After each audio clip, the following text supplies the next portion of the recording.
Ladies and gentlemen, thank you for your attendance tonight. We welcome you to this distinguished lecture in international affairs, co-hosted by the Wheatley Institution and the Brigham Young University Museum of Art. My name is Stephen Jones, and I'm the Dean of the College of Fine Arts and Communications. We're most pleased to have with us tonight Professor Seyyed Nasr from George Washington University, who will be formally introduced later on.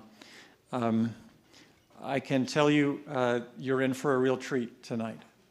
I had the privilege of joining Dr. Nasr at lunch, and as he spoke to those much more knowledgeable than I was reminded of something I had read in one of the BYU Islamic Translation Series books. This is a fairly recent book on the nature of learning. And the Islamic scholar whose name fails me right now, I should have prepared, I didn't plan to say this, but he said that essentially knowledge would not give anything to you until you gave all of yourself to it. And Dr. Nasr is one who has dedicated his life to giving himself to knowing the topic which he'll address regarding truth and beauty. We are met here near the end of a wonderful exhibition that has come to BYU after many years of hard work, and I hope that you've had a chance to see Beauty and Belief. If not, the museum will be open after the lecture and you'll have that opportunity. The museum and the College of Fine Arts and BYU are so pleased to present this exhibition. It represents, I think, a significant statement in our commitment to building bridges across diverse groups that normally might not immediately understand one another, and through cultural understanding and cultural exploration come to love and appreciate and value highly the things that they share and that unify them. I think we stand at a moment of tremendous opportunity in the world in terms of building bridges. And this exhibition is something that I certainly feel is important, not only for our local community and university, but in the other areas of the United States to which it will soon travel. Bridging those differences is a task larger than can be accomplished or mandated through political will. It won't come alone through education or science or technology. While these and other means, I think, can aid the building of the bridges, it really will take, I believe, a genuine understanding of culture to culture, of truths that are much larger that we share and that are so universal. They must be communicated. It takes spiritual energy to do that, and I think you'll sense in both the lecture tonight and the objects themselves that kind of spiritual energy. We would like to recognize tonight Stephen and Martha West, who chair the Museum Leadership Council. They have generously contributed to this exhibition. We also recognize Museum Leadership Council members Ray and Rita Hinkson and Curtis Atkinson. We thank and recognize Dr. Mary Farnakian, who is a member of the BYU faculty, who, with her husband, Hushang Farnakian, have contributed art objects to the exhibition tonight. I'm pleased now to turn time to Richard Williams, who directs the Wheatley Institution. He will formally introduce our guest speaker and other guests and introduce you to the program. Dr. Williams.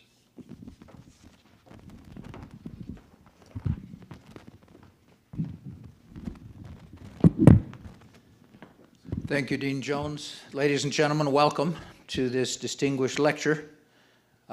As Dean Jones mentioned, just sponsored jointly by the Museum of Art and the Wheatley Institution. It's been our pleasure to be involved in this event. It's also been a great pleasure, I have to say personally for us, to have been able to spend the day with who I hope is now our good friend, Dr. Seyyed Nasr. There is no finer gentleman and more gracious guest and more gracious colleague than he. We're pleased also to have with us Dr. Terry Moore, who has come as an associate of Professor Nasr, and we've enjoyed getting to know him. He and I had a very lively conversation at dinner. We're grateful to also to acknowledge the presence of Dr. Sandra Rogers, the International Vice President at BYU, who is representing the administration. She's also a member of the Board of Overseers of the Wheatley Institution.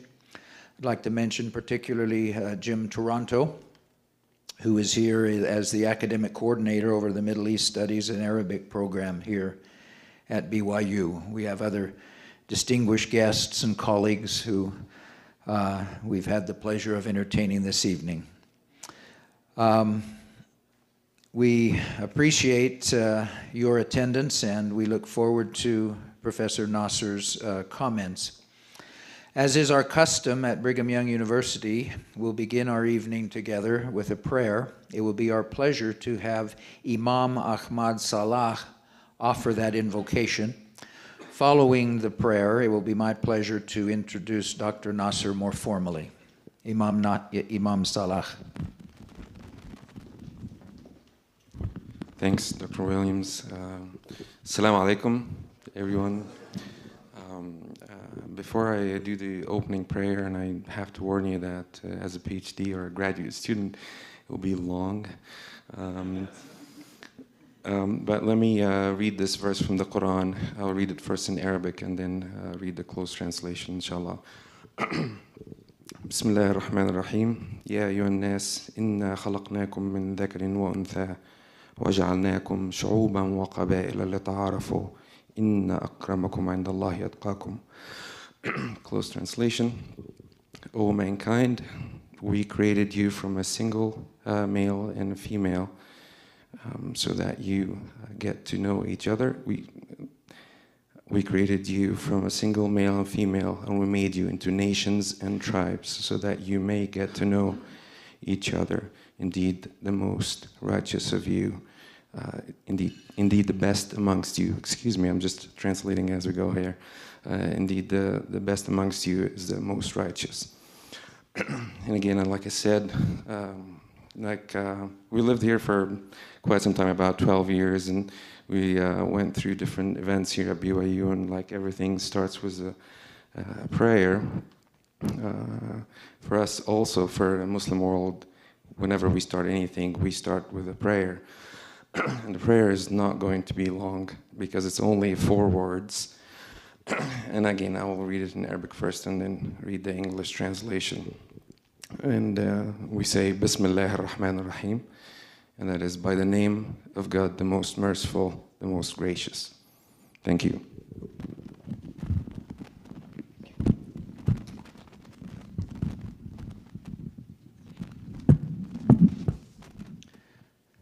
Seyyed Nasr is a university professor of Islamic studies at George Washington University. He is a Muslim Persian philosopher and a renowned scholar of comparative religion. Dr. Nasr was born to a physician of the Persian royal family. His father was one of the founders of modern education in Iran. Dr. Nasr was sent to the United States for education at 13, ultimately receiving a BS and MS from MIT and a PhD from Harvard University. He has taught at Harvard, Tehran, Sharif, and Temple universities, and at the University of Edinburgh. A prolific scholar, Dr. Nasr has lectured widely throughout the world and has authored over 50 books and 500 articles on Islamic studies, as well as comparative philosophy and religion, philosophy of art, and the philosophy and religious dimensions of the environmental crisis. It's our pleasure now to hear from Dr. Seyyed Nasr.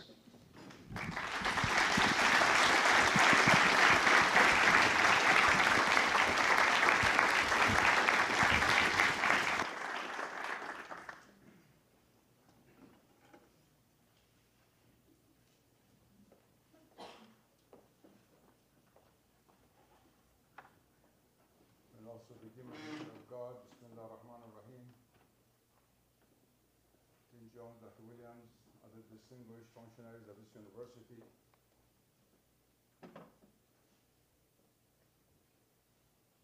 So I was speaking to you now on one of the achievements of Islamic art in a mosque the natural sound system would have worked. One would not have needed these gadgets. I'm sorry. I forgot to turn it on. I want to thank all the authorities of this university who brought me here. To be frank with you, I'd never visited Provo before, while having visited your sister or brother or maybe distant cousin university in Salt Lake City many, many times. I had always associated Utah with Salt Lake City and was always standing in the middle of the desert. You had one of the best programs in Middle Eastern and Islamic studies in the United States, thanks essentially to two men who did a lot for the state of Utah and fields of study pertaining to what I'm going to say tonight. The late George Atiyah, who was a Christian Arab, and Khosrow Mustafi, a Persian Muslim scholar from Azerbaijan, from Iran. Both of whom have died, God bless their soul, who together created one of the major libraries in this country concerning the Middle East, both Arabic and Persian, Iranian part of it, and subjects pertaining thereto. And from the 1960s, I used to come here to lecture. When I was Vice Chancellor of Tehran University, we established a program of exchange with the University of Utah, sending both students and faculty and receiving them, and also exchanging books.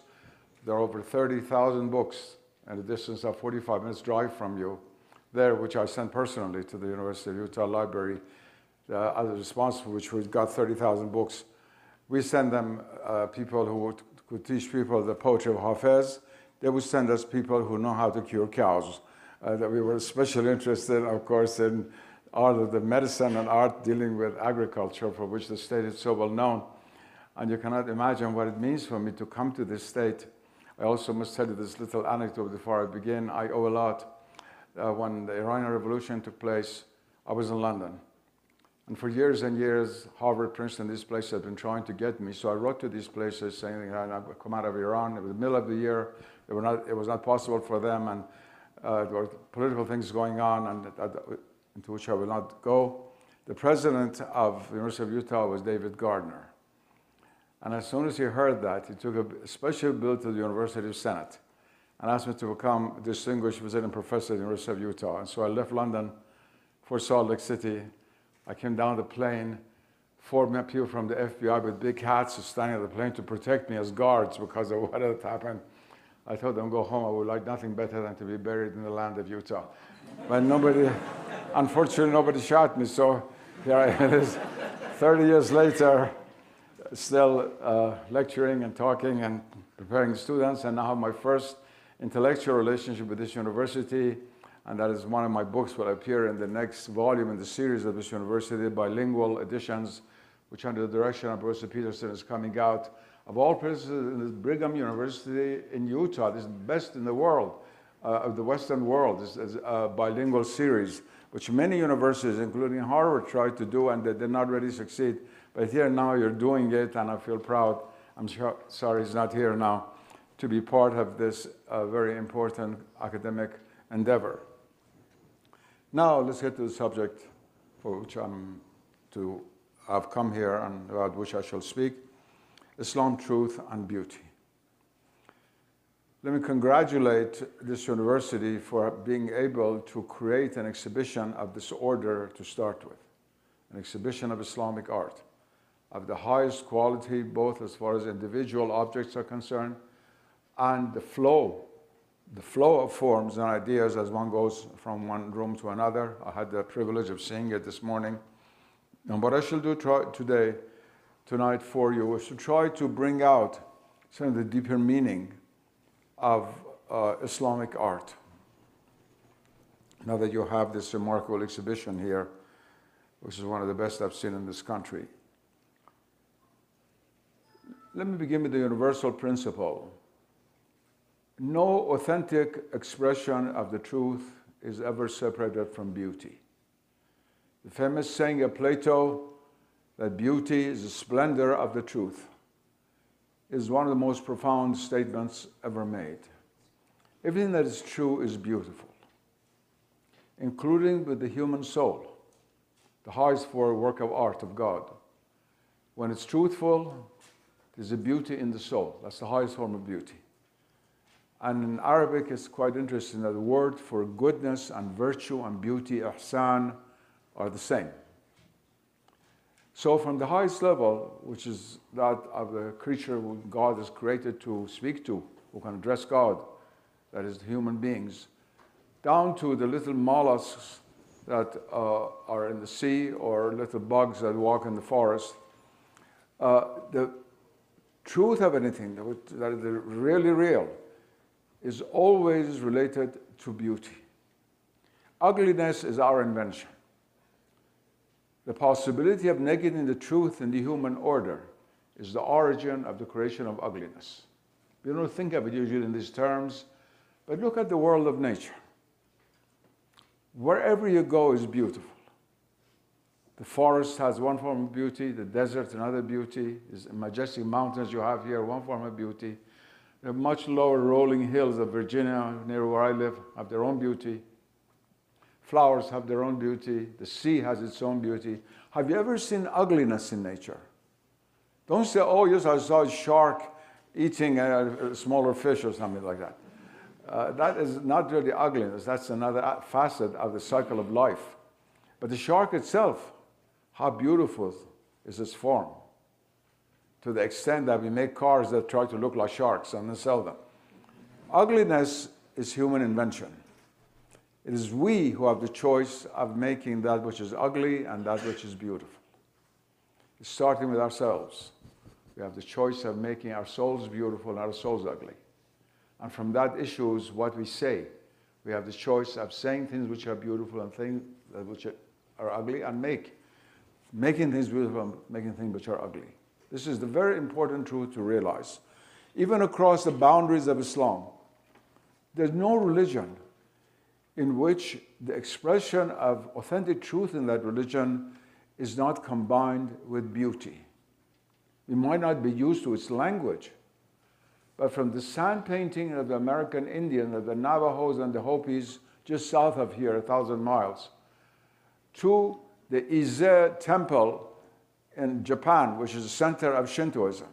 Look how beautiful they are. Two very, very different religions. From there to the great churches and cathedrals that various forms of Christianity have created, to the beautiful Torahs that the Jews have created, to the Buddhist statuary. This remarkable wedding between the sacred and beauty is universal. And throughout history, religious truth has spoken to human beings more through the language of beauty than through the language of abstract thought, of theology and of philosophy. I happen to be a philosopher, but how many people read my books? But if I write a beautiful Persian poem in nice calligraphy, everybody who doesn't even understand what the poem means appreciates the beauty of it. The language of beauty is a universal language. And it's very, very important to understand this in a universal sense. But I'm not here to give you a universal lecture, a lecture on the universal meaning of beauty, but to speak about Islam. So I shall whittle down my comments tonight to the case of the Islamic tradition. First of all, in Islam, we can ask the question, what is the truth? Ma al-haqiqa, the question has been asked throughout Islamic history, going back to the time of the Prophet. What is the truth? The Quran, the sacred scripture of Islam, is essentially a document that is concerned with the truth. What is true, what is false? What is good, what is evil? What is ugly, what is beautiful? The criteria which enable us to distinguish between these categories of opposites which govern our life are what the Quran is concerned with. And here at the fountainhead of what for Islam is the truth, that is the revelation from heaven, again you have this wedding between truth and beauty. The 1.5 billion Muslims in the world today, they never experienced the Quran outside of either beautiful sound or beautiful form. They either see beautiful calligraphy on buildings, at home, in books, or they read it themselves, or they hear it.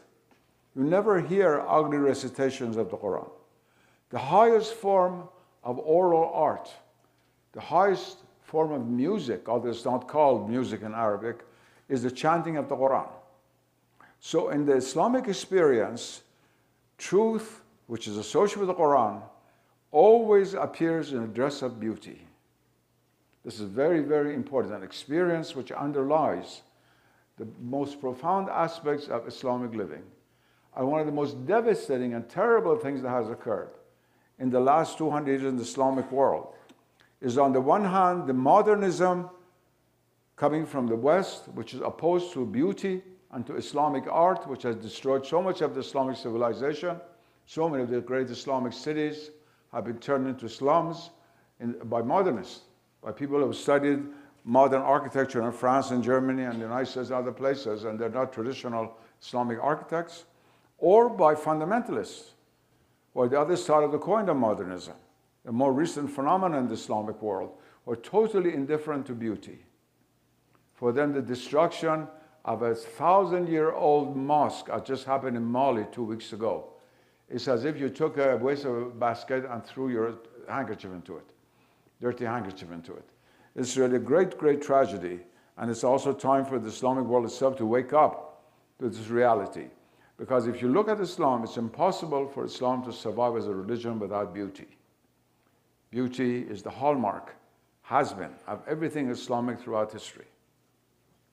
Look at the literature, look at the art, look at the poetry, look at the ground of which people sat, that is on Persian carpets or Anatolian carpets, among masterpieces of world art, the rooms in which they lived, the sounds which they heard, and so forth and so on. So in the Islamic experience, it is not what you read in the newspapers, that Islam is just a set of rules and laws and do's and don'ts and very harsh religion and punishment. Yes, God is just and He punishes, and we have that in the Old Testament, even more than we have in the Quran. If Islam is the religion of God as the judge, so is Judaism, so is Christianity, which accepts the Old Testament as part of its sacred scriptures, so is Mormonism, so is every other religion. That doesn't mean that the other aspect of beauty is to be neglected, especially in the Islamic context. If you talk about metaphysically, theologically, what does it mean to talk about the truth? The truth means that, first of all, there is God. God is transcendent. He is one. He's beyond all qualities. He's beyond all quantities. He's beyond all that can be said of it, him, her, is beyond all pronouns.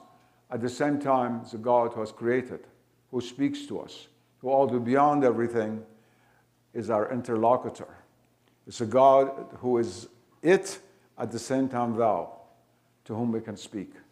And this truth, this divine reality, while beyond all qualities, has manifested itself through its names, which are in the Quran, and attributes which are in the Quran and the Hadith of the Prophet, and the acts which he has performed. This is the heart of the truth of Islam. And all of this is contained in a single sentence, La ilaha illallah. There is no reality or there is no divinity but the divine reality, which is the formula of oneness, but also formula of returning everything back to God.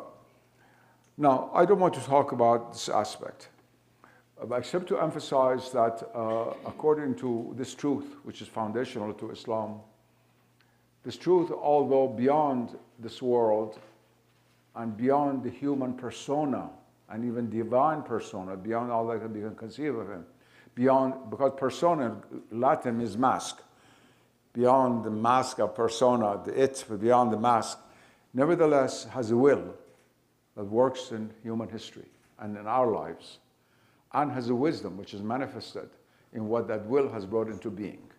And it's here where the relation with the truth, between truth and beauty, become manifest. One of the names of God is one, Al-Ahad. One of the names of God is the all-powerful, and I could go over all the names. But another one of the names of God, which is very central, is the beautiful, Jamil. God is beautiful. And according to the famous saying of the Prophet of Islam, God is beautiful and He loves beauty. In the same way that God is good and He loves goodness. In the same way that God, being good, wants us to perform good acts. God, being beautiful, He wants us both to be beautiful and to make beautifully. And this is really the foundation, the spiritual foundation of Islamic art. Islamic art is a manifestation of the inner dimension of the Islamic revelation. Here I have to part ways from almost all Western scholars of Islamic art. Islamic art, like any form of art, developed as an academic discipline in 19th century Germany. It was called Kunstgeschichte in German, that is art history. It became a form of history. You study who influenced whom, and then it gradually spread from Germany to France and England, and then into the United States. And universities began to have departments of history of art, and gradually people began to study what we call Islamic art today. At first, even this category was not accepted. It took Ananda Kumaraswamy a great deal of doing to establish the category of Hindu art at the beginning of the 20th century, to show it's not only the art of India. There's a Hindu art, there's a Buddhist art that's related to these traditions. And in the case of Islam, there's much more resistance.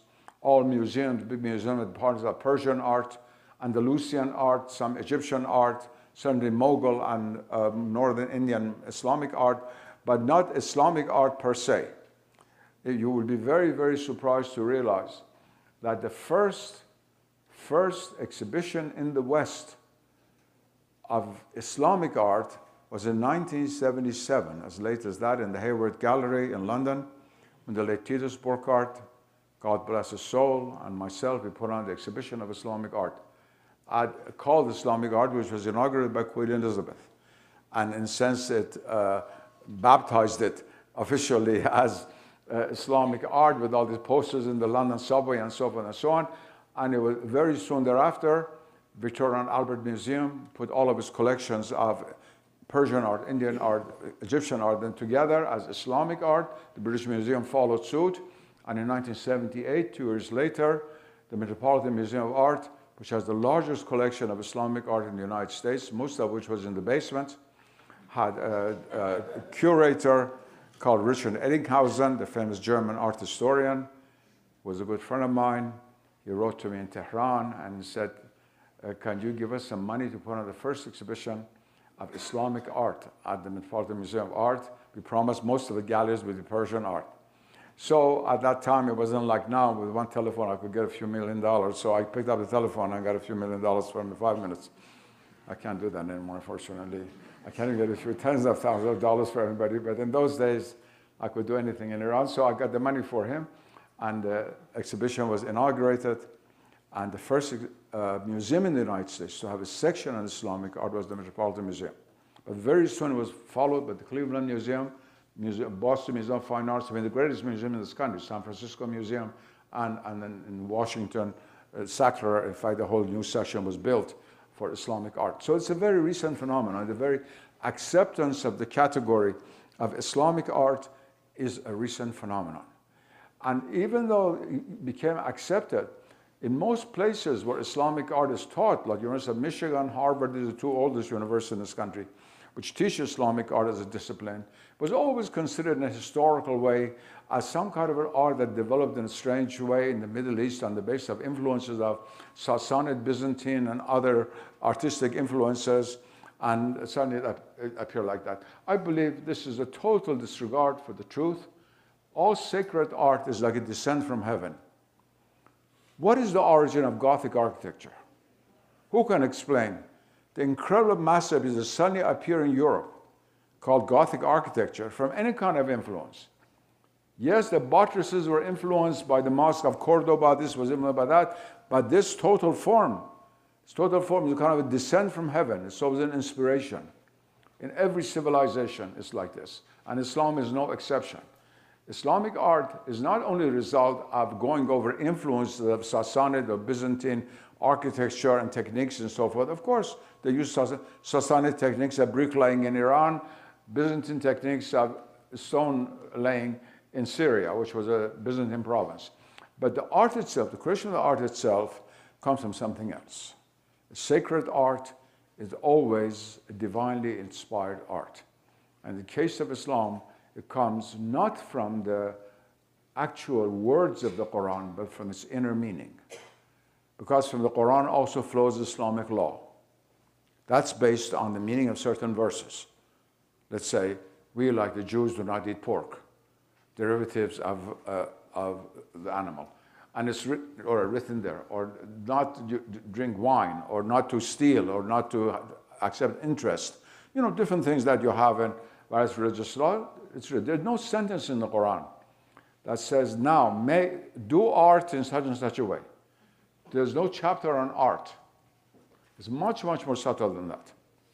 It's really the great genius of Titus Burckhardt, a European Muslim Sufi artist and art historian, incredible genius, to have brought this out for the first time in his book, The Art of Islam. May God bless his soul. One of the greatest men I've ever met in my life in the field of art. Unbelievable person, unbelievable.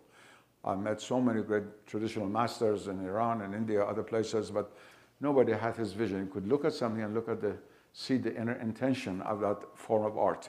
And he has brought that out quite well.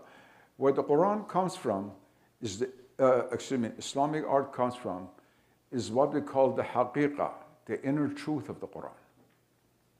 Yes, the injunctions of the Quran set certain social conditions for the development of the Quran. Certain social conditions. I will just give you one example. According to Islamic law, going back to the Quran, private spaces for private living should be private. That is, you should not have a house with a garden and then an apartment looking right onto the garden where you and your wife and children and so forth do not have the freedom to go about in any way that you want. You see how we've destroyed Islamic art in modern Muslim cities where you go to exactly what is happening. But in traditional Islamic cities, this was always observed. That is, the space of the garden, or no matter how small, the courtyard, was always private. Now the condition for that was set by the Quran. But now how you make a beautiful courtyard in Morocco, a tile work, a little fountain, one or two little trees which symbolize the whole of creation, incredible works of art which were created in gardening, the art of gardening, and not to talk about the architecture itself.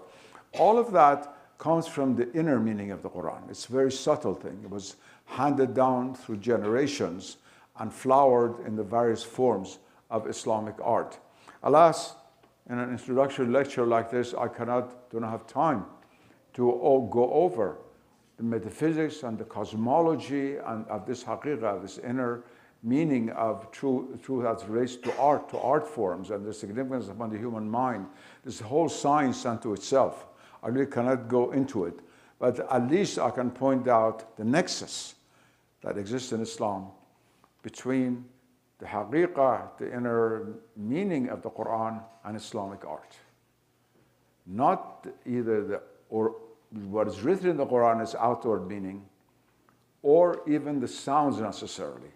Although when we talk about the sounds of the Quran, they are in a subtle way related to the spaces created in Islamic architecture, to which I'm going to turn in a moment. Now, this haqiqah, this truth, which is central to the Islamic message, of course, involves many things. It involves ethics, human life, social life, political life, economic life, scientific life. In a sense, everything Islam is accommodated from the Quran, from books of mathematics of Khayyam to the poetry of the same Khayyam or Ibn Arabi or somebody else, everything. But as far as it pertains particularly to art, I want to point out some of the ways in which the Islamic understanding of the truth in its application is related to the particular art form that Islam creates. The sentence you have to pay close attention to. I said in its application. Because in a universal sense, truth has no boundary. It is true that I'm now speaking in English, and I use the word true, which comes from Anglo-Saxon, or you could use the word veritas coming from Latin. And if I were speaking Arabic or Persian, I would be making another sound system coming out of my mouth, which would say haq, haqiqa, all kinds of things, rasti, and many different words. But the boundaries there are linguistic, whereas the concepts are universal. Whereas when we get to the domain of art, the form itself becomes much more particularized, like the form of language. And it's the inner meaning that is universal and is universalized. but it's much more difficult to grasp. It's, for example, Westerners in the Middle Ages could not read the language of Hindu art. After colonization of India by Great Britain, this became much more popular. Now every educated Englishman can look at a beautiful Hindu statue and appreciate it. They gradually learn the language. In the same way that Seiji Ozawa becomes the conductor of the Boston Symphony. A Japanese who should know nothing at all about Western music is the conductor of I think, the premier orchestra of the United States. Well, after I was studying in Boston, I'm a bit prejudiced, but anyway, the Boston Symphony is way up there. That can happen. That can happen. And paradoxically, Western people have today a more global taste for art than Eastern people. Someone from Nepal has never seen any Persian art or French art, but someone from France has probably seen both Persian art and Nepalese art. So there is this, because of the opening up in the West, which also destroyed much of Christian art, nevertheless made an opening towards other forms of art, whereas in the Islamic world itself or other traditional worlds, that opening is not that great. But we must nevertheless understand, get into it, and understand why there are these particularities. Why is it that whenever a Christian studies the art of another civilization, the first thing that comes into its mind is painting? And why is that if a Muslim studies the art of another civilization, the last thing that comes into his mind is painting? Who's right and who's wrong? Of course, they're both right for very, very profound reasons. Each expression of the truth below God, who's the absolute truth, each expression of the truth in form of various revelations, various religions, also brings with it a particular understanding of the hierarchy of art. What is universal in the hierarchy of art of all religions, of all traditions, from Taoism to Judaism, is that the highest form of the art is the art that deals with God, with the sacred, with Tao, with the absolute reality. However you want to name it. Again, we get into the difference in name, but the concept is in the ultimate, the ultimate. Now, once we understand that, gradually it becomes clear that for Christianity, yes, its view of the hierarchy of art is based exactly on this. But in Christianity, what is the highest? It is a depiction of the Word of God. For Christianity, that is Christ. Therefore, the highest art is the icon. The icon, or followed by the sculpture of the icon. That is either two-dimensional or three-dimensional, you might say, icon. In Islam, the highest expression of the truth is not a person. It is the word of the Quran. So what is the highest art? The clothing of the divine word, which now would no longer be the painting of the God-man, as in Orthodox, let's say, Greek Orthodox tradition, which still goes on, or Russian Orthodox, beautiful icons they've created for 2,000 years, but calligraphy. Calligraphy, which was the response of the Muslim soul to the beauty of the Quranic revelation. The Muslims, the Arabs before the rise of Islam, of course, spoke Arabic. They were Arabs before the coming of Islam. They had a very refined poetic sense. They had a very refined poetry, which in Arabic is called al-jahiliyyah, the poetry of the age of ignorance. But it was model in its eloquence. And the Quran had to outdo eloquence in eloquence. That's why the greatest miracle of Islam for Muslims is the balagha of the Quran, is the miracle of the eloquence of the Quran. But the Muslims didn't write beautifully. They just learned the alphabet from the Nabateans. Nabatea is a town in southern Lebanon. And they created an alphabet which was adopted just a century before the coming of Islam into Arabia itself. And we have some documents. Irfan Shahid, famous Christian professor at Georgetown, has assembled some of them and have others, with a few lines here and there. And they're very ugly. It's not beautiful calligraphy. The descent of the Quran was followed by the response of the Muslim soul to the art of the sound of the Quran, which the Muslim did not invent, that comes from heaven, by beautiful calligraphy.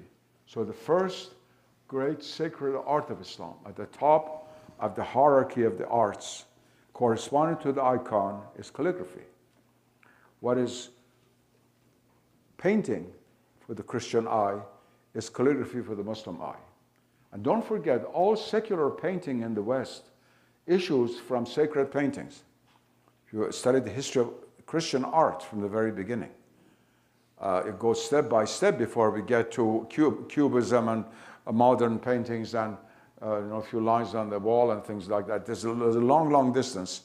But first of all, the gradual secularization of human form, and finally its excessive consolidation in classicism, and finally its breakup with Impressionism and Expressionism, in which form is denied. That's another very, very different process. Not with Islamic art, but as either Christians or non-Christian Westerners, if you try to understand Islamic art, try not to use the same categories. It just happens that in the Christian West, calligraphy is a very minor art. If you take 4 great civilizations next to each other, China, India, Islam, and the West. In Islam and China, calligraphy is the highest form of art. In Taoism also, Taoist calligraphy. If you write the Tao Te Ching, you just cannot throw in the wastebasket. That sacred burning urns in the Middle Ages in China, because any writing might have a character from the Tao Te Ching or Confucius in it. It was burned ritually, it was like that. Whereas the other two, India and the West, of course they have the Devanagari in Sanskrit, they have Latin lettering, some of it is very beautiful. Doesn't play the same role. Doesn't play the same role. When you go to see this exhibition upstairs or downstairs, wherever it is, do not try to look for a painting as if you're going to the National Art Gallery and looking where Rembrandt is and see the painting of Christ or the Virgin, the very gentle Virgin that he painted. Do not look for that. That's not the central art. It's based on another hierarchy. The hierarchy of Islamic art is determined by the understanding of the truth in its Islamic context, which is based on absolute transcendence, opposition to all anthropomorphic images of the divine, but based on God speaking to man through a sacred language. Therefore concentrates on an art of the language, which is calligraphy.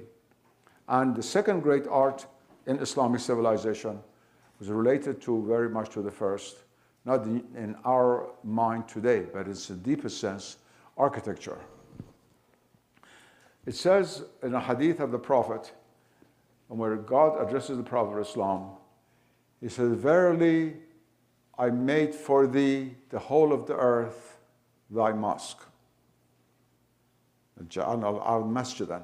We use the word masjid for mosque. The word mosque itself in English comes from mosquita, comes from Arabic masjid, means the place of prostration. One of the forms of prayers that we use daily with Muslims is that we bow down and put our head on the ground before God. That's called sujood. That's the lowest form of the movement of the body and the highest form of humility before God. And so the mosque is called, that's where you do it.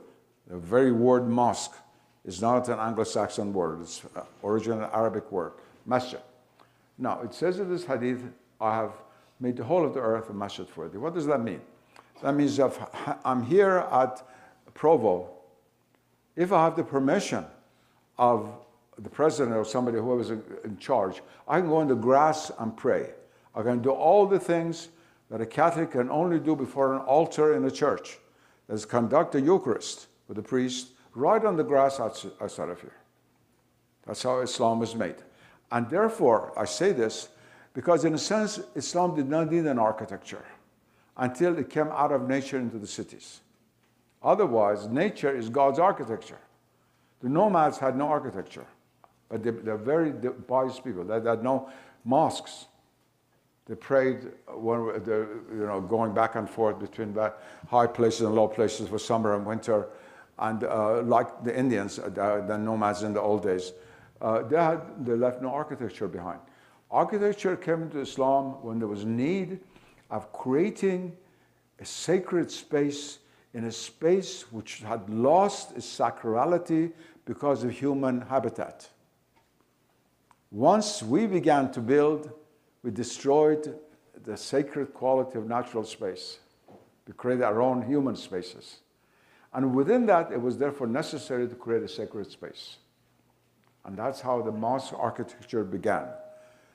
I don't obviously have time to go over how it developed from the simple mosque of the Prophet to a century later, one of the most perfect buildings in the world, the Dome of the Rock in Jerusalem, which has no historical precedence. Nobody can explain how this thing suddenly appeared. They've written thousands of books to try to explain it away. But it's really like a sudden descent. Even ordinary works of human art cannot be reduced to their influences. I mean, any of you who's a lover of Western music, if you hear the Sanctus of B minor Mass of Bach, you cannot reduce that to any work of Buxtehude, Schutz, anybody else. It's almost inspiration from heaven that has come right down. So much more so, a major work of sacred art which still stands. And so all of this suddenly appears like this, without really historical precedence, when it is necessary to create these sacred spaces. And then from then on, wherever the Muslims go, they build a mosque.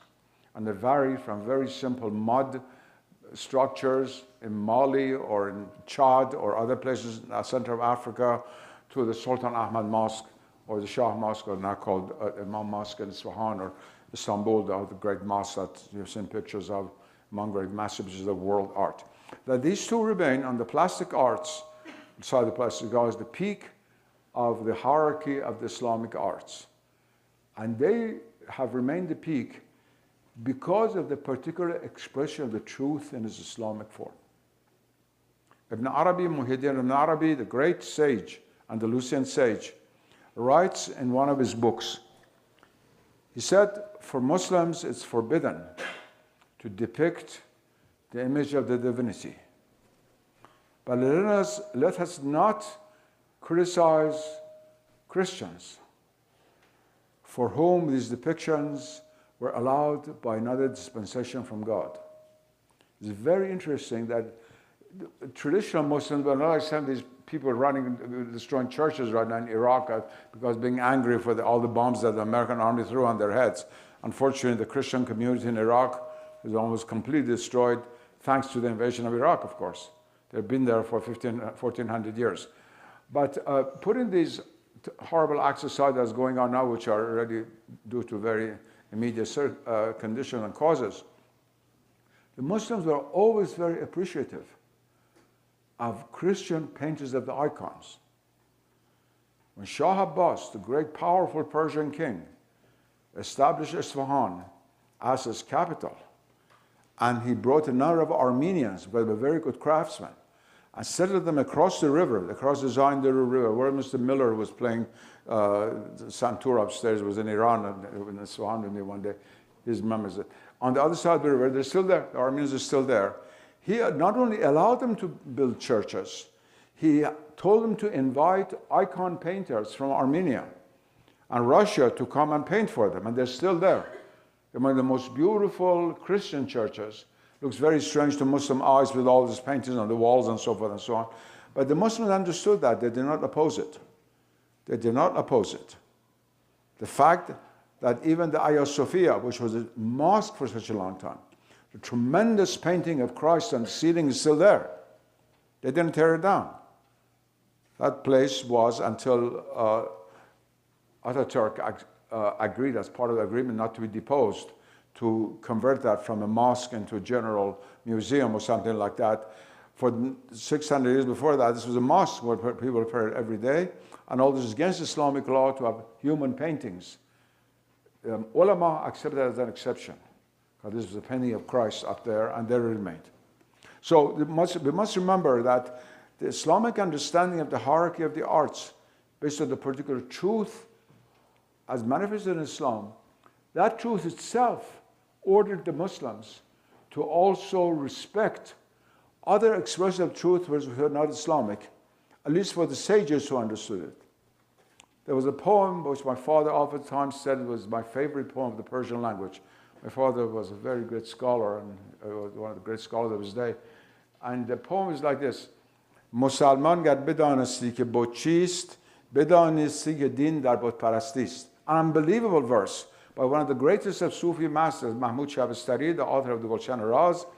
He said, if a Muslim were only to understand what is an idol, he would realize that true religion is an idol worship.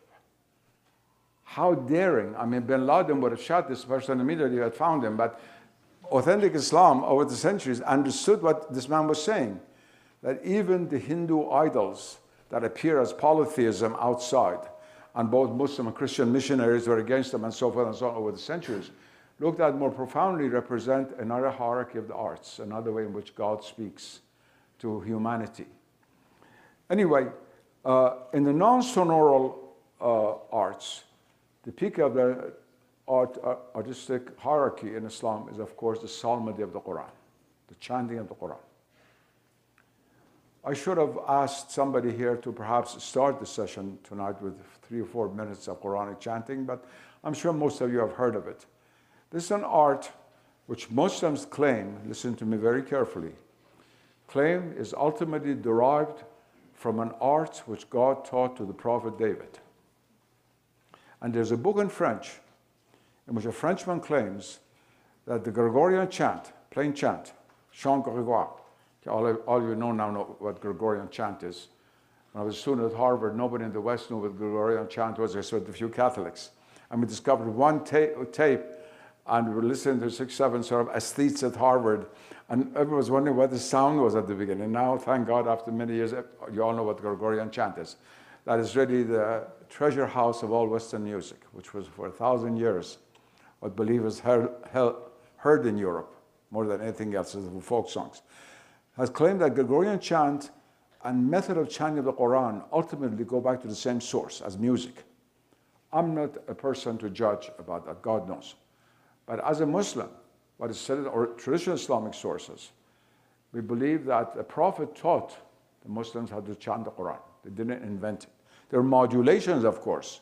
For example, Egyptian chanters carry out some notes more intense than the others. Especially, I would say jokingly, after Verdi's Aida was inaugurated in Cairo, some of the qaris in Egypt tried to emulate even Italian opera singing, and they were holding on to notes while they were bloating out like a fish like that, a bit over-exaggerating, and we used to kid them. But the basis of the Quranic traditional singing is based on a science. It's not just anybody makes up anything. It's very, very carefully directed, like the Gregorian chant in the Christian tradition, which has lasted for 1,900 years, 2,000 years, God knows how long. But it doesn't change every 2 years like rock and roll. It's a permanent form of art. The Gregorian chanting is like the Quranic chanting in many ways. And for the Muslim ear, that is the highest form of music. Although it's not called music. Music in Arabic uses either the Greek word musika, which in Arabic is musiqa, or ghana, an Arabic word, which is used less. Everyday word is musiqa, and in Persian, musiqi.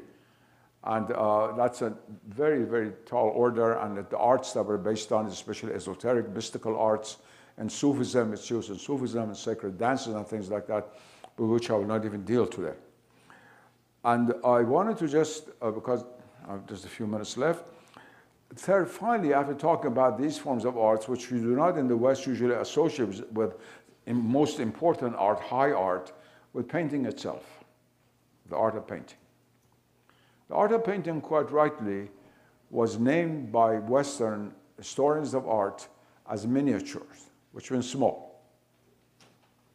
Like the prefix mini, which you attach to many things in English, in Latin it means small. Small miniature. It was always small until it went to India. We Persians, have a joke. They say they're very slender cucumbers, they're about this big, and they're very tasty. Once they went to India, they grew to be this big. And so we say everything in Persia that goes to India suddenly grows in size. This exactly happened with the miniature. So you do have big miniatures of the Mughal period, especially individual portraits of Jahangir and Akbar and other great emperors. So it's not that all miniatures are small. And the Turks, the Ottoman Turks, also in certain miniature battles of Sultan Suleiman in the 17th century against Vienna and so forth and so on, that is battle scenes which are fairly big. But the miniature began actually as illustration for books. Miniature began as illustration for books. And the first examples that we have are scientific books. The books from 1,000 years ago, the 4th Islamic century, of mineralogy, in which there are small paintings of, let's say, a piece of cobalt or quartz or something like that. A kind of mineralogical textbook illustrated. And then gradually plants. The translation of Dioscorides' famous book on pharmacopoeia. Dioscorides was a famous Greek pharmacist who collected herbs and wrote about the medical effect. Very, very important in the history of science. It was translated into Arabic, and the Arabic versions have beautiful drawings of the plants. And they were also very practical. It helped the pharmacist to identify various plants. But from that gradually grew up illustration of the Shahnameh of Ferdowsi, the epic book of kings. It was called the Homer of the Persian language, the greatest epic poet of the Persian language or any Islamic language. Nobody like him.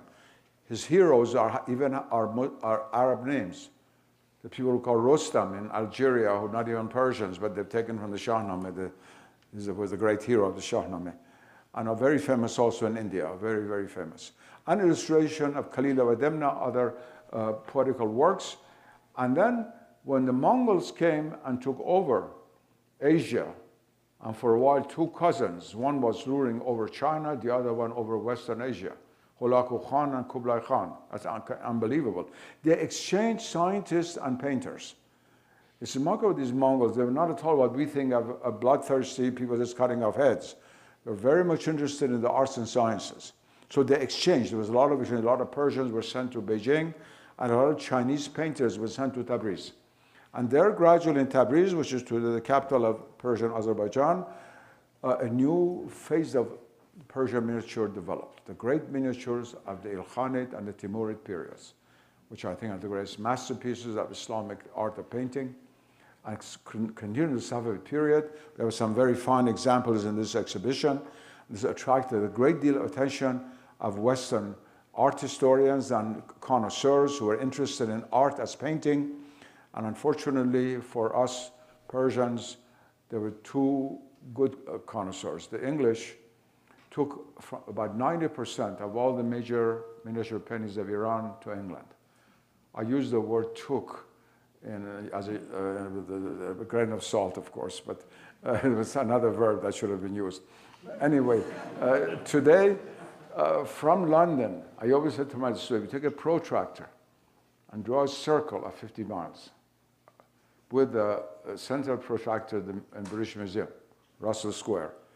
About 90% of all the important Persian miniatures of the world are in that area. The other 10% survive in Iran. I guess the donkeys got heavy, they couldn't carry the rest of the load, whatever it was. That miniature tradition became very well known in the West. It was one of the great schools of painting. But it's not the central sacred art of Islam. And certain parts of the Islamic world, like the Arab world, never developed any notable painting tradition. There is folk painting in Syria and some in Egypt, but not the high art. There's nothing in Arabic art correspond to painting like this. Of course, Richard Gellinghausen wrote a book called Arabic Painting, which was about painting in Iraq. They were almost all by Persian painters, but they're in Iraq, which was being ruled by the Abbasids at that time, they were Arabs. But anyway, the little Arabic painting we have does not have the quality of the three great schools of painting. First of all, Persian, which was the mother, and then Ottoman and Mughal, India. The Mughal even influenced Rajput Hindu painting, a beautiful school of late Hindu painting in India. Now, my time is coming to an end. I want to say a few words about the relation between truth and beauty as far as the language of Islamic art is concerned, and conclude. There have been who also have said that there is no symbolism in Islamic art. I disagree completely with this thesis. Every traditional art is symbolic. And if you're a bit puzzled what I mean, symbol, originally in Greek, comes from the word symbolon, means to tie and to bind. A symbol is what binds a lower order of reality to a higher order of reality. How curious that its opposite is diabolon, the diabolic, which separates the two states, two realities from each other. It's very, very telling. Now, Islamic art, by definition, either reminds you of God or it's not Islamic art. It reminds you of something sacred, it reminds you of some divine command, it reminds you of some sacred history, or what is not Islamic art. I didn't say everything Muslims make is Islamic art. There are things that some Muslims draw to that we put in the sun, it start crawling and go back into the grass. That's because they have the name Ahmad or Parveen, doesn't mean that everything they do is Islamic art. I'm talking about authentic Islamic art. Islamic art is symbolic in the deepest sense, but you have to understand its language. It's not symbolic in the same way, let's say, that Hindu statuary is symbolic. Once you learn the dance of Shiva, you see a form like that, a god with many hands, dancing on one leg on Parvati, and you see the circle of fire and so forth. You explain what these mean, you understand symbolism. This is not an iconic art, it's an aniconic art. Islamic art is an aniconic art. And therefore, its symbolism also is not to be sought in this way. Symbols of Islamic art comes through other ways. First of all, with nothing, through the void. I once wrote, many, many years ago, an essay on the significance of the void in Islamic art. It was translated into Italian, Japanese, French, many languages. It made a lot of noise at that time, because I claimed that in order to understand Islamic art, we have to look not only at what is, but also what is not. There's emptiness, the void. Islamic architecture is defined by emptiness. When you go inside the church, it's the altar, or the cross, or some image, or a Hindu temple, the statue of a divinity, Ganesh or someone in the middle, who defines the space. When you go into a mosque, you're surprised by the fact there's nothing. The immediate experience, the sacred space of the mosque is emptiness. Now, this has a very profound metaphysical significance. You can say the following, and this is a metaphysical statement, I don't expect us all to understand it immediately, but I'll say nevertheless. If this world is something, God is nothing, no thing. If God is something, this world is nothing. That's what La ilaha illallah says. That's the yin-yanger, one of the meanings of yin-yang for the Far East. It's a very important thing that if you look at thinginess, the world, things, objects, materials, and so on and so on, then surely God is not one of those. You have to put a non in front of that. That's why I said no thing. And nothing means nothing. I did nothing, astaghfirullah, in the sense of irreality. But it's no thing. If in reverse, God is everything, God is absolute reality, then the world is nothing. And the genius of Islamic art is in the second choice of bringing out something of the evanescence, of the nothingness, of the brittleness of the world before God. Throughout centuries, Muslims, except for houses of worship, always build not to last. They always build so each generation will build for itself. Not to think that one lives in this world forever. When steel and things like that came to Tehran to build private houses, I remember many older people would advise their son, why are you using all these steel beams? Do you think you're going to live forever? You know, that was they couldn't understand it. Build something that will last you 40, 50 years, you die, the house falls down and the son builds something. Every Afghan village has been rebuilt 500 times over history, or in Pakistan, or God knows where. This is a very, very important point, the question of the void. The void to the Muslim is not simply lack, it is presence. Where there's the absence of this world is the presence of God. And I can hardly overemphasize for you the significance of the void in the understanding of Islamic art. You can even see it actually in the empty parts of a page where there's calligraphy and then there are empty spaces. Those empty spaces play a role in the Muslim consciousness. And the definition of a space in Islamic art is very much related to this. Then, we come to what we call positive forms that are used in Islamic art. I shall only talk about two of them. One is geometric patterns. Of course, all sacred art uses geometry. Even the beautiful icons that the Byzantines painted, you don't see it outside, but they have geometric form beneath it. Some of them have been analyzed. But there's no art in the world, no sacred art in the world, which is openly as geometrical as Islamic art. Everybody has noted that. Anybody who's visited, let's say, the great portal of the Shah Mosque or the Imam Mosque of Isfahan, is astounded that every single polygon is present there. I remember this episode, I told this to my dear friend Dr. Moore once. The great German mathematician was there at Princeton, von Neumann, had come to Iran. He was one of the greatest mathematicians of the 20th century. And we took him to Isfahan. He was a fairly short man standing in front of the portal. He wouldn't move. The person, von Neumann, let's go in. He said no. After about 10 minutes, he said, this is the first time I've seen the world of mathematics. And he was completely immersed. That is, for the Muslim mind, the geometric forms are the world of intelligibility, not abstract ideas that we learn in school today, but intelligibility in like Platonic ideas, the principles of this world, what govern over this world. And so geometric patterns are absolutely essential to Islamic art.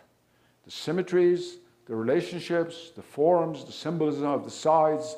You could spend the rest of your life. My dear friend Keith Critchlow, one of his students here right now, I got him to write Islamic patterns, but they didn't even know what Islamic patterns were, but that book is still a classical book. It does life's work on sacred geometry, from the Greeks all the way through Western civilization. And now, fortunately, it's an established field. And he and many others have worked on that. I want to point to the significance of that. And then the Arabesque. The Arabesque, of course, is an English word, or comes from French, Arabesque. And it means Arab-like. You don't use that in Arabic itself. The word that's used in Arabic is Islim, Tarhul Islimi. In fact, Muslims do not even know it. Most Muslims do not know it. But that's the technical name for it. Now, this is an abstraction of life forms, geometricized, but living life forms, feminine. And the geometric forms, and the Arabesque are like the wedding of the masculine and the feminine, the bi-unity through which God has created the world. As the Quran says, verily, we created you in pairs, azwajan. And this is zoj, and they always go together. Finally, and my time is up, I'll conclude with this. Much of Islamic art makes use of vivid colors, and some have no color at all. You have completely whitewashed walls of mosques, no color whatsoever in some of the early mosques. And then you have the mosques of Samarkand and Isfahan, which are the most colorful buildings in the history of art. There's no civilization that has produced buildings outside of which are so colorful. You must have seen pictures of these things. Now, there's a very elaborate science of the symbolism of colors. These are not accidental. And they've been very rarely treated in Western art. I remember once Oleg Grabar, he just died, God bless his soul, he was a professor of history of art at Harvard, an old friend of mine from the old days when we were classmates together. When I left here, I went to Harvard in 1979. He asked me to give a series of lectures on Islamic art to his class. And I gave three series of lectures on just the symbolism of color in Islamic art. And he, who was the greatest Western scholar on Islamic art, he said, you know, I'd never paid attention to it, I never studied this. This is something that really needs to be studied. Same as in Christianity, color symbolism in medieval art and Renaissance art is very, very important. I mean, just give you one small example. The color green. The color green is the color of Islam, the flag of the Prophet. The dome of the Prophet's tomb in Medina is green, and has been used in a symbolic way in many, many ways. And then in the Persian miniature, You have pink mountains. You have blue trees. What do they symbolize? They symbolize actually the intermediate world, the world beyond this world. These are not simply natural trees and mountains. They're the landscape of a world beyond. And that's what they symbolize. It's a wonderful, a very vast world, which we can only understand by taking recourse to vast Islamic literature in various languages and also practices of the still living art tradition. My conclusion is, I come to an end with these few words. Islamic art is, in a sense, like a non-polemical theology and metaphysics. It is silent theology. And there is no more important than the language in the world today for the expression of what is deepest in Islam than this silence. It speaks much more eloquently than polemical discourses. It is not accidental that in a country like France, where Islamophobia is at its peak, where there are attacks against Muslims almost every day in the suburbs of Nancy or Paris or some other city, Lyon, especially Lyon, in the south, whenever there's a concert of authentic Persian or Arabic music, you could not get a ticket. It's always full. The concert of sacred art in Fez that is held every festival of sacred art is attended by thousands of Frenchmen and Germans who don't want to read at all about this Islamic or that Islamic, then opposition and so forth and so on. I'm not belittling the importance, of course, of religious discourse, theological discussions. I've been at the forefront of this for 50 years. But as a humble student of Islamic art, I think an exhibition like this is, in a sense, speaks more eloquently than 10 speakers brought here to speak about a specific subject, except that we have to learn to attune our ears to the voice of silence. If we can only do that, we will also become better human beings, not only vis-a-vis the Islamic tradition, but vis-a-vis our own. Thank you.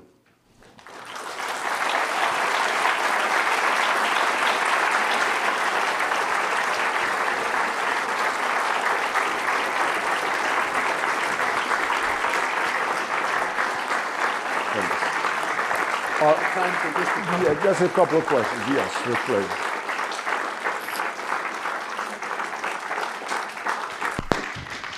Thank you, Professor Nasr. He has consented to take just a couple of questions. The hour is late, so if we have 2 questions, please wait for the roving mic because they'll be recorded, and I think I have possession of it. Are you going to take it from me? We'll just take a couple of questions. We usually like to give students the first shot at these, if any of you have questions.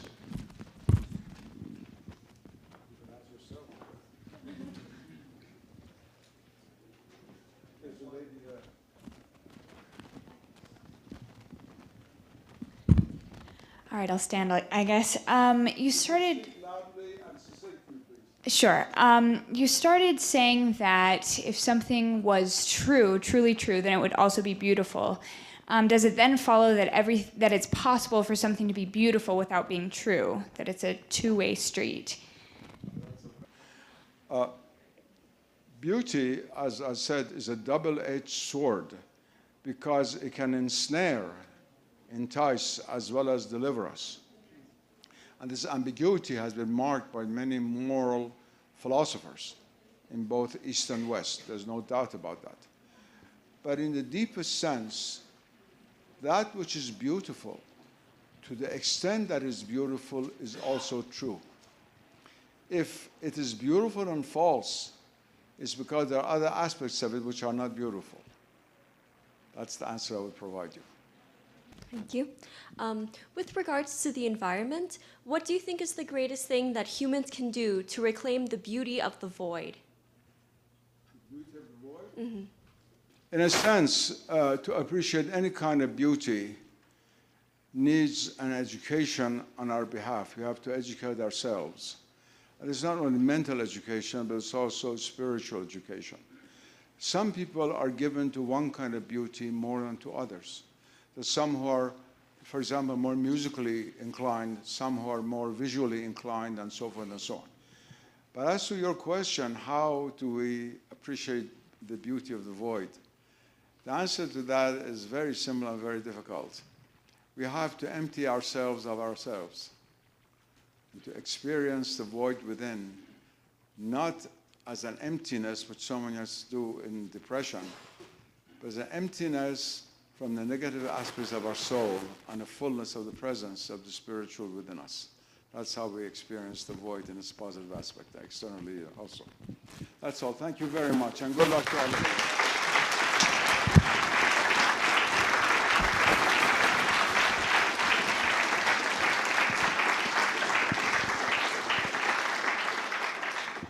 On behalf of all of us, I want to thank you once more for being with us this evening. And thank you all for your attendance. We remind you that the museum will be open until 9 o'clock. You have just about 45 minutes to visit the exhibit if you'd like to. And we have a good evening, and we hope to see you at the next event. Thank you.